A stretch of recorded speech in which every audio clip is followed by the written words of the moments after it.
Are you okay? Yes? No? Does it matter? Let's chat.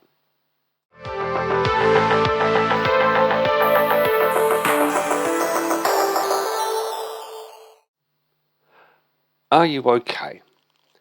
This is the phrase that characterizes an awareness movement around the stigma of suicide. The concept is that people just bottle up what's going on inside until it all becomes too much and they see suicide as the only way out. The ones who remain often say, if only they'd said something to me, I could have helped.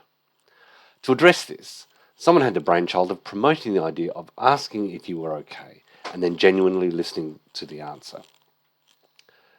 While I applaud the concept, and anything that prevents another suicide is a good thing, I'm old school enough to have some difficulties with it.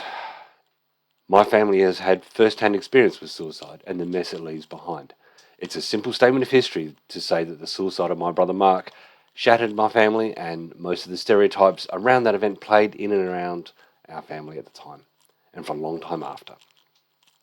So I guess for me, the answer to the question is neither a yes or a no, but does it matter response. I was raised to accept the consequences of my decisions when they surround the challenges of getting married, raising a family, paying bills, and buying a home. It falls to me to honour the obligations I choose to undertake. No excuses, no exceptions. My phone bill does not have the condition of payment that my head needs to be in a good place, or I don't have to pay. I pay the bill, or they cut me off.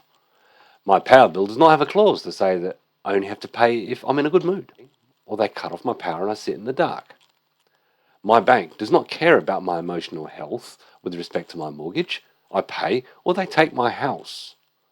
How I feel has nothing to do with the requirements placed upon me to be a functional part of modern society. When I hear of people committing suicide because they can't see their kids or can't pay their bills, I can't help but think, get over yourself, step up and get on with it. Got a problem? Deal with it, or get help dealing with it from the appropriate professionals. There is no chicken out option for any man or woman of character. Now that may seem a little hard or heavy-handed, and I make no apologies for placing those expectations upon myself. I don't have the right to impose those beliefs on anyone else, but I think the fundamental long-term solution is to raise kids to be of good character. That way, they grow up to be men and women of good character, and the concept of chickening out of life through suicide becomes alien to the standard way of thinking. I think the key to a lot of this is resilience. It's not how big and strong you are, but the fact that you get up one more time after being knocked down. It's also about learning to maintain your balance without needing someone else to lean on. By example, if you stand on one leg, it does not take much effort to knock you over. Hell, even an unexpected gust of wind could do it. Too many times I've seen people try to do that. They try and balance themselves with a crutch labelled mother, father, boyfriend, girlfriend, husband, wife, etc. They completely identify themselves by that crutch, and when it's removed, they suddenly find themselves struggling. My advice to everyone around that is to learn to stand on your own 2 feet first. Learn to stand strong in and of yourself. When you're comfortable with that, adding one of those labels can be a wonderful addition to your existence, not the definition of your existence. That way, when the addition is removed, you'll still be able to be stable and standing. Yes, there will be emotions around that, and yes, breakups and separations hurt. But your mental position will be, this hurts like hell, but I will regain my balance anyway. Now, before anyone claims I don't know what it's like to lose my children, yes, I do. I was denied access to my older 2 children by my ex-wife, and my biggest failure in life was not to pursue them harder. However, I don't define my existence around the label father. So when I was denied that, I didn't implode. I didn't fall over never to get back up. I took the time to work out who I was without a wife and children in my life and built from there. Yes, it hurt, and yes, it sucked.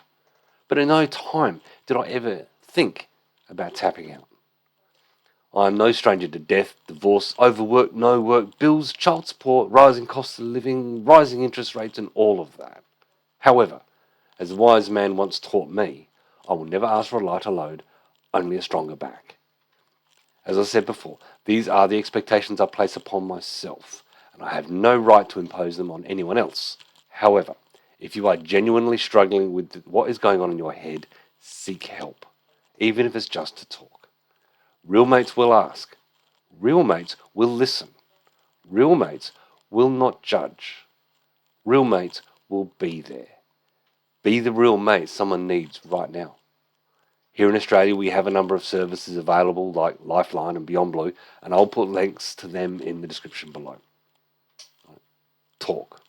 That's all it takes. See ya. Righto, that's enough about that. You know the drill. Hit the subscribe button and become part of our thriving community. Of course, if you like my videos, give them the big thumbs up and share them if you want, as that helps the channel out. And also hit the bell to get notified when I put up new content. Okay, that's all from me, so stay healthy, keep thinking. As my mum would say, be good, and if you can't be good at it. I'll see you next time.